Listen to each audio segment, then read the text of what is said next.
What a week! I didn't think I'd find another story to tell for a while, but we'll tell one now. It's coming to me any minute. Father's Day is today, and this story, dedicated to my dad, just arrived straight from the Muse. I really loved my dad, and I still do. A kid on the news just called his father a Ninja Turtle. I don't see my dad as that, but he was a superhero too.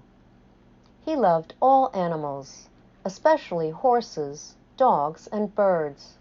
He named our parakeet Frank Sinatra, who turned out to be a Frankie when we found out she was a girl. Frankie only had eyes for my dad. She even recognized his steps up the stairs when he'd come home from work. She'd do a little dance and bob her head, fluffing the tiny feathers on top to stick straight up. When he held her before dinner, she was in heaven, chirping staccato to him all about her day. My dad played the trombone, composed and sang too. He loved to perform. He worked as a salesman to support our family before finally starting his own business. And he was good at it too, a natural. He was an enthusiast for life, even though he couldn't make it as a full-time musician. But he believed in me and wanted me to be an artist, because that's what I wanted to be. How can I talk about my dad? He was such a special person on earth. He'd get so excited over every trivial thing I did, and missed me a lot when I moved away.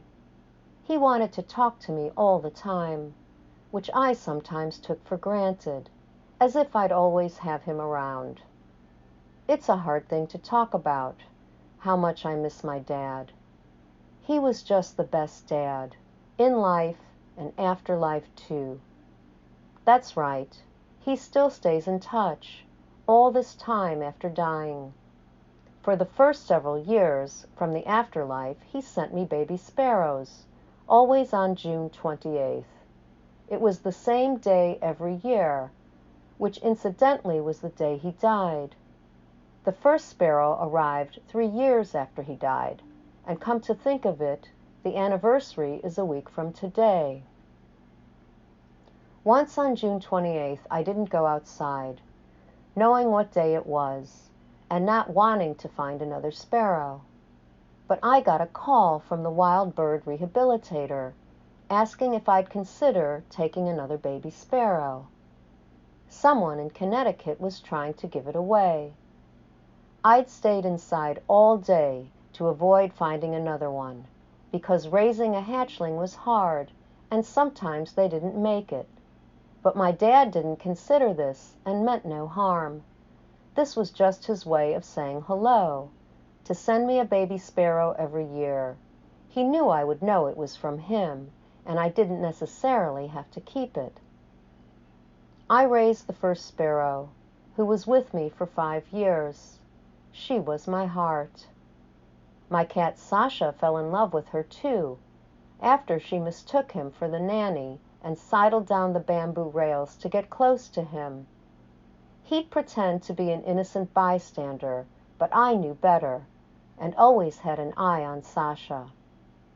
He got her message, though, and embraced his role as nanny, and was impressed she liked him so much.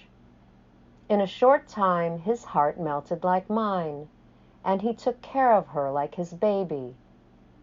This foiled my plan to release her, the sparrow who loved cats.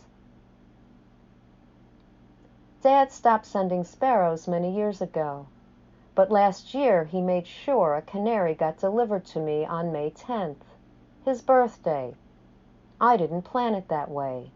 It's just what happened.